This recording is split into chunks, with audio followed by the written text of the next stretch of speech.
انہوں نے کیا کہتے ہیں انہوں نے باقی چیزوں کو بتایا فلسافیکل لیول پہ دیکھا, میننگ کے حساب سے دیکھا, تو اس کے بعد یہ گرامر پڑھانے والا سلسلہ ہوا. تو ابھی تک زبان کو علیحدہ سے اسٹڈی نہیں کیا جاتا تھا بلکہ فلالوجسٹ یہ کام کرتے تھے, گرامیرینز اینڈ فلالوجسٹ.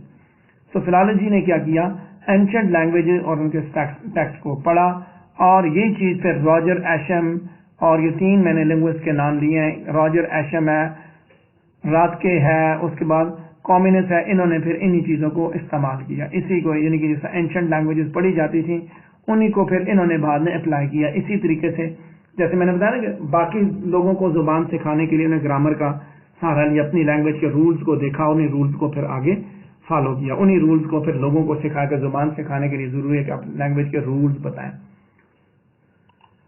تو آگے بات کریں گے ہم اگلے اس پہ ارلی گرامیرین کے بعد. نیکسٹ ہے ہسٹوریسزم. 18 سینچری کے اندر ولیم جونز نے ایک کمپیریٹیو میتھڈ استعمال کیا, اور اسی سے پھر کمپیریٹیو لنگوسٹکس یا اس کا وجود عمل میں آیا. بلوم فیلڈ نے جو لینارڈ بلوم فیلڈ تھا اس نے اسی چیز کو ایٹریبیوٹ کیا, the first great scientific linguistic work of the world to Jacob Grimm, who wrote Dutch Grammatic. اب لینارڈ بلوم فیلڈ نے یہ بات کی, اس نے کہا جی کہ یہ بندہ تھا جیکب گرم, ایک شخص تھا. ہسٹوریسزم میں نے جیسے بات کی, ہسٹوریسزم کا تعلق یاد رکھیے گا 18 سینچری کے ساتھ ہے. تو اس نے کہا کہ جیکب گرم نے جو کتاب لکھی ہے ڈچ گرامیٹک, کہتا ہے کہ یہ کمپیریٹیو لنگوسٹکس کے اوپر یعنی کہ یہ ایک بہت بڑی کنٹریبیوشن تھی. اور اس کے بعد باقی رائٹرز نے آ کے کمپیریٹیو اسٹڈی باقی زبانوں کے ساتھ یعنی یورپ کی باقی زبانوں کے ساتھ انہوں نے کمپیریزن اسٹارٹ کر دیا. تو یہ سائنٹیفک اسٹڈی تھی لینگویج کی جو پھر آگے انڈو یورپین لینگویجز تک گئی. اور انڈو یورپین لینگویجز کو کس نے دیکھا, یہاں پہ یاد رکھیں ولہم وان ہملڈاٹ نے آ کے پھر انڈو یورپین لینگویجز کو دیکھنا شروع کیا. یعنی کہ ہسٹوریسزم میں کیا ہوا, ہسٹوریسزم بیسیکلی لینگویج کو کمپیریٹیو میتھڈ میں دیکھتا ہے اور وہ لینگویج کی ہسٹری کی جانب جاتا ہے کہ زبان کی ارتقا کی, کہ زبان کہاں سے آئی ہے, ایک زبان سے باقی زبانیں کیسے پروڈیوس ہوئی ہیں. تو پہلی جو کتاب تھی جیکب گرم کی جس نے ڈاٹشے گرامیٹک اس نے لکھی, ٹھیک ہے. ڈاٹشے گرامیٹک سے پھر آگے لوگوں نے کمپیریزن اپنی لینگویجز کا باقی لینگویجز کا کرنا شروع کیا. سائنٹیفک اسٹڈی جب یہ سٹارٹ ہوئی, یورپ سے جب لوگ باہر نکلے تو ولیم وان ہملڈاٹ نے انڈو یورپین لینگویجز تک اپنے اسکوپ کو براڈن کیا. اس میں کیا ہوا, اس میں پھر جیسے میں نے بات کی کہ بلوم فیلڈ نے اس کے بارے میں بتایا کہ اس کی جو ولیم جو ہملڈاٹ کا جو کام تھا, ہمبلڈاٹ کا اس کی اسٹڈی کے بارے میں کہتا ہے کہ یہ بیسیکلی پریسین اسٹیٹمنٹ اسکالر کی, بھائی فرسٹ والیوم اس نے جو لکھا ہے کہ وائے پہ literary language of Java entitled اوبر دی, پورا نام ہے اتنا بڑا اس کا, کہ on the variety of the structure of human language and influence upon the mental development of human race.